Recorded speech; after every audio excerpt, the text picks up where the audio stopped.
Cependant, pour que ces vapeurs puissent prendre feu, il faut qu'elles se mélangent à l'air dans certaines proportions. Le mélange ne doit être ni trop pauvre ni trop riche. Par exemple, les vapeurs données par cette petite quantité d'essence ne s'enflammeront pas si elles sont mélangées avec plus d'air que ce ballon n'en contient.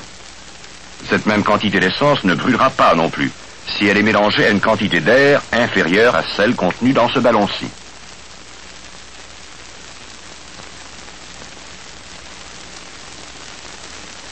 Ainsi s'explique pourquoi cette étincelle produite directement à la surface de l'essence ne l'enflamme pas.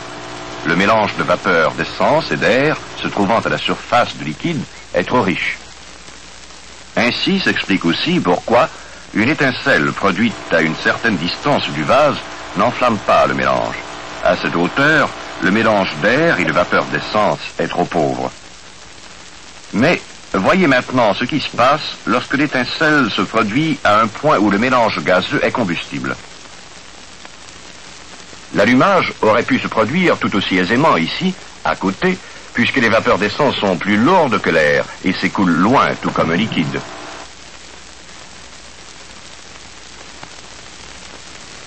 Ce chiffon imbibé d'essence va le démontrer. Les vapeurs qui s'en dégagent vont descendre dans le tube.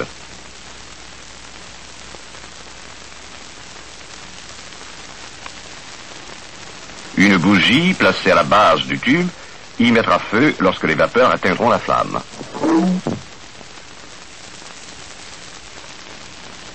En étouffant le feu, on peut voir les vapeurs chargées de fumée continuer à descendre dans le tube. Donc, si une étincelle ou une flamme arrive en contact avec les vapeurs, il y a combustion. De nombreux accidents se produisent ainsi parce qu'on ne se rend pas compte que les vapeurs d'essence sont plus lourdes que l'air. Un tel accident est arrivé à un homme qui, après avoir manipulé de l'essence pendant 15 ans, ignorait apparemment ce phénomène. Un jour, il éclaboussa accidentellement d'essence ses vêtements. Au lieu de les laisser sécher à l'extérieur, il décida de se changer dans le vestiaire où se trouvaient déjà plusieurs de ses compagnons.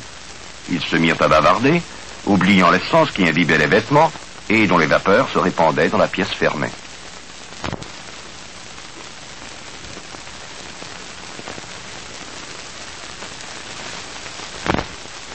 Un poêle à flamme découverte brûlait dans un de la pièce, tirait les vapeurs d'essence. Celles-ci s'enflammèrent.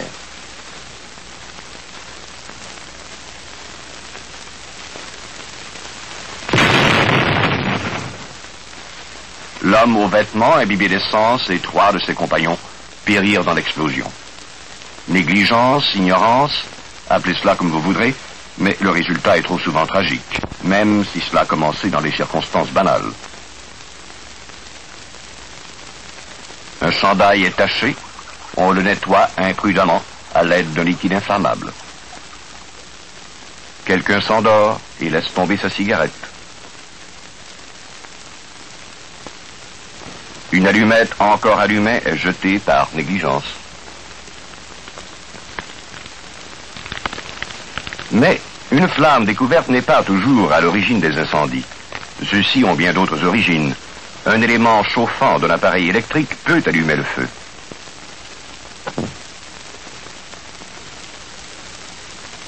Ou l'étincelle d'un interrupteur. Ou un moteur électrique. Des étincelles même minuscules peuvent enflammer les vapeurs d'essence aussi aisément qu'une flamme découverte.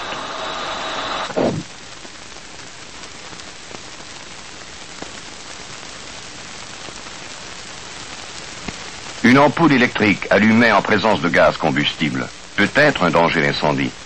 En effet, cette ampoule peut éclater si elle est touchée par une goutte d'eau ou de sueur, et elle peut alors allumer les gaz. C'est pourquoi il faut des appareils électriques à l'épreuve de l'explosion, dans les endroits où se trouvent des gaz inflammables. L'électricité statique peut également provoquer l'explosion.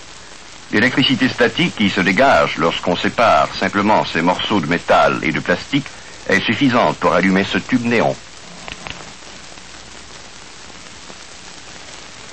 Elle peut également faire exploser le mélange d'air et d'essence se trouvant dans ce bocal.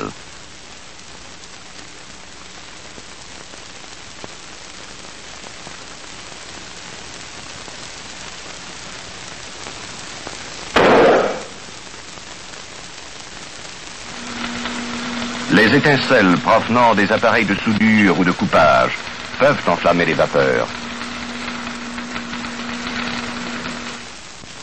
L'ignition spontanée présente de grands dangers.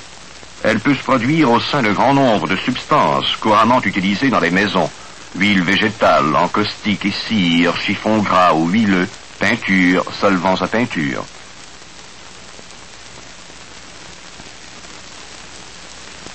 Voici comment se produit l'ignition spontanée.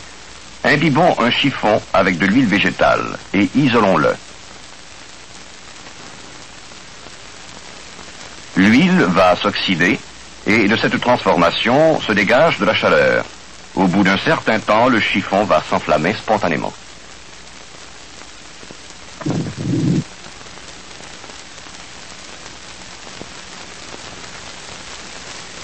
À l'aide de cette maquette de maison, nous allons observer une autre cause d'incendie.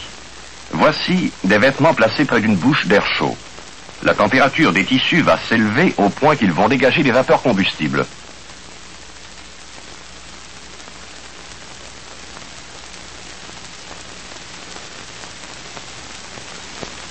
Même les meilleurs dispositifs électriques de sécurité peuvent faire défaut et causer indirectement un incendie. En voici un bon exemple. Il s'agit d'un fer électrique dont le thermostat n'a pas fonctionné. Le fer a été surchauffé, il s'est soudé avec son support.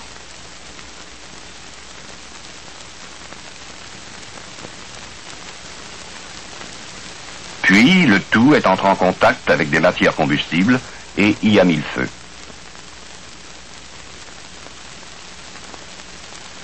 Des fiches de connexion triple ou quadruple peuvent être une cause d'incendie par surcharge d'un circuit. Le revêtement protecteur de fils flexibles peut se détériorer et produire des courts-circuits.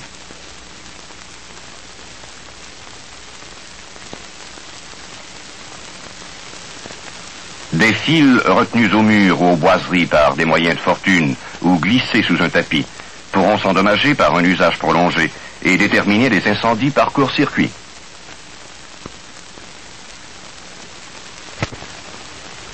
Notre maisonnette va nous le montrer.